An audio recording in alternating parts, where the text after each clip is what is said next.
नमस्कार दोस्तों। News time में आपका बहुत बहुत स्वागत है। दोस्तों, चाइना ने एक ऐसी चाल चल दी भारत के साथ में कि भारत को अपना कई साल पुराना समझौता 13-14 साल पुराना समझौता जापान के साथ तोड़ने को मजबूर होना पड़ा है। किस चीज का समझौता था?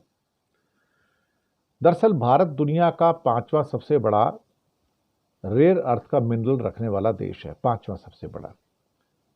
लेकिन हम उसको प्रोडक्ट में कन्वर्ट नहीं कर पाते क्योंकि हमारे पास वो सलाहियत या एक्सपर्टीज नहीं है। हमें रिफाइनिंग नहीं करना नहीं आता, उसका फाइनल प्रोडक्ट बनाना नहीं आता। भारत का जापान के साथ एक 13 साल पुराना करार था, समझौता था, जिसमें भारत जापान को मिनरल्स एक्सपोर्ट करता था। अब साहब, चीन ने जब भारत को रेयर अर्थ एलिमेंट्स की सप्लाई रोक दी तो अब भारत को कहा गया कि भैया जापान को मिनरल का निर्यात यानी कि एक्सपोर्ट बंद कर दो। भारत को काटो तो खून नहीं। अब ये समझौता कैसे कैंसिल करें? ये तो लॉन्ग टर्म समझौता है इंडिया और जापान का। राइटर्स की रिपोर्ट आई है, अंतर्राष्ट्रीय जो न्यूज एजेंसी है, कि सरकार ने इंडियन रेयर अर्थ लिमिटेड को जापान के साथ जो मिनरल का एक्सपोर्ट होता है उसे समाप्त करने को कहा है। तो 13 साल पुराने समझौते के तहत जापान को रेयर अर्थ एलिमेंट्स का एक्सपोर्ट होता था। अब मुसीबत यह कि हमारे पास रेयर अर्थ तो है, लेकिन उसको प्रोसेस तो नहीं कर सकते ना, उससे मैग्नेट तो नहीं बना सकते।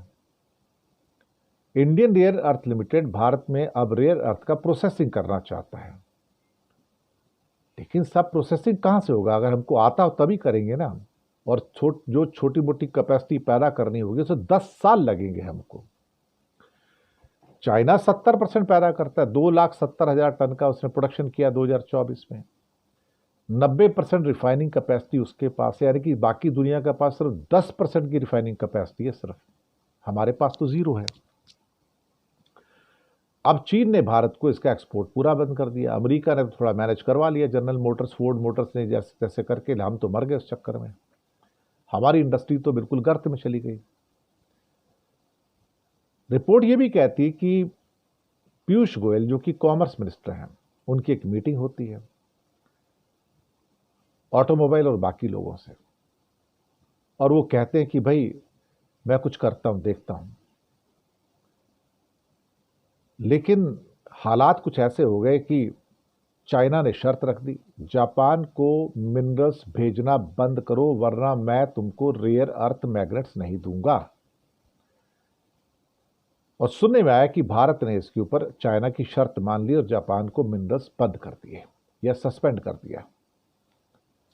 2012 का समझौता था ये, मनमोहन सिंह की सरकार थी, कि Indian Rare Earth Limited Japan की कंपनी है टोयोटा, और उसकी एक यूनिट था टोयोत्सु रेयर अर्थ इंडिया, उसको रेयर अर्थ का मिनरल सप्लाई करती थी और वो उसको थोड़ा प्रोसेस करके बाकी जापान भेजती थी। जापान उसको फिर फाइनल प्रोडक्ट चुंबक यानी कि मैग्नेट बनाता था।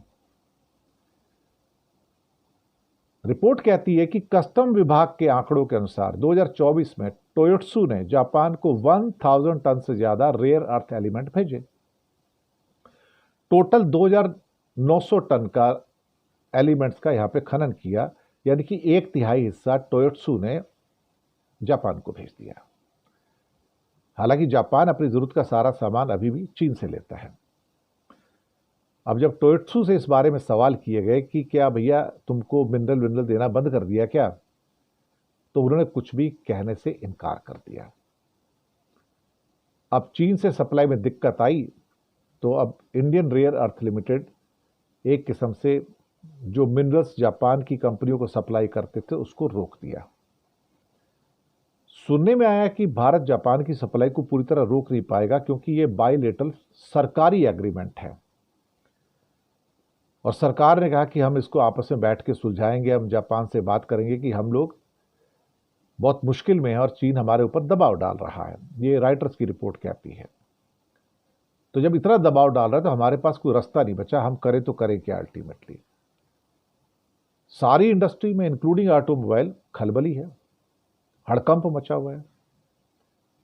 2010 में चीन ने जापान के साथ किया था तो जापान घुटनों पे आ गया था, हाथ जोड़ के माफी मांगी, तब कहीं जाके चीन ने सप्लाई शुरू की।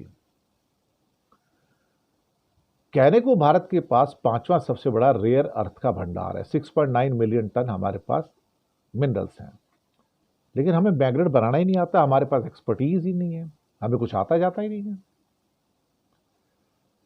इसका इस्तेमाल चाहे ऑटोमोबाइल्स हो, पवन टर्बाइन हो, मेडिकल डिवाइसेस हो, डिफेंस इंडस्ट्री हो, सेमीकंडक्टर हो, मोबाइल हो, या आपके जैसे ब्रह्मोस मिसाइल वगैरह होती हैं, सैटेलाइट्स हैं, रॉकेट्स हैं, इन सब के अंदर होता है, और भी दसियों चीज़ें जिसके अंदर इसका इस्तेमाल होता है, लेकिन हमें बनाना तो आता नहीं है।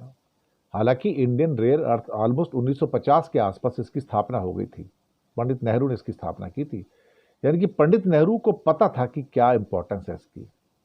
लेकिन हमारे आजकल के तो लीडर सारे अनपढ़ हैं, आपको पता ही है, पढ़े लिखे और अनपढ़ में कुछ तो फर्क होता है ना। जिस चीज को पंडित नेहरू ने 1950 में भांप लिया था, हम आज तक नहीं भांप पाए। अब रेयर अर्थ के मिनरल्स को प्रोसेस करने का, रिफाइन करने का हमारे पास तो ना टेक्नोलॉजी है, ना ढांचा है, ना कुछ है ही नहीं।